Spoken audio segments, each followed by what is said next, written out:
Ujambo na karibu. Kijana mmoja kwa jina Amos amepoteza maisha kwa njia ya kusikitisha baada ya kuuawa na umati wa watu wenye hasira mjini Keroka, kaunti ya Nyamira. Kwa mujibu wa taarifa, Amos alikuwa kwenye mahusiano ya kimapenzi na mwanamke mmoja, lakini wawili hao walikumbwa na kutoelewana kulikosababisha uhusiano wao kuvunjika.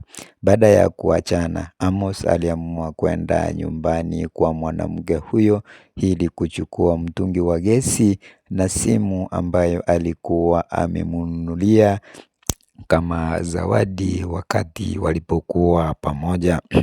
Inadaiwa kuwa alipofika nyumbani humo, hali ilibadilika ghafla baada ya mwanamke huyo kupiga mayowe na kuanza kupaza sauti akiomba msaada. Alidai kuwa kulikuwa na mwizi aliyekuwa amevamia nyumba yake. Kelele hizo zilivutia majirani na wakazi wa eneo hilo ambao walikusanyika kwa haraka wakiamini kuwa walikuwa wanakabiliana na mhalifu.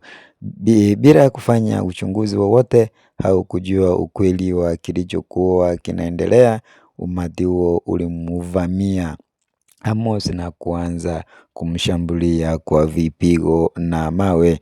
Licha ya juhudi zake za kujitetea, alizidiwa nguvu na kundi hilo kubwa la watu.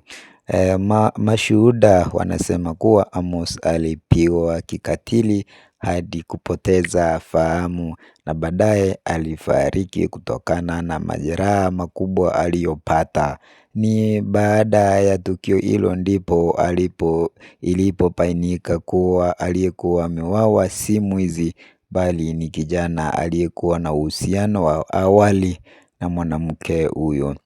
Kifo chake kimewaacha familia, marafiki na wakazi wengi wakiwa katika majonzi makubwa, huku kikizua mjadala mpana kuhusu tabia ya wananchi kujichukulia sheria mkononi. Wengi wameeleza kuwa kama angekabidhiwa kwa polisi kwanza, huenda ukweli ungejulikana na maisha yake yangeokolewa.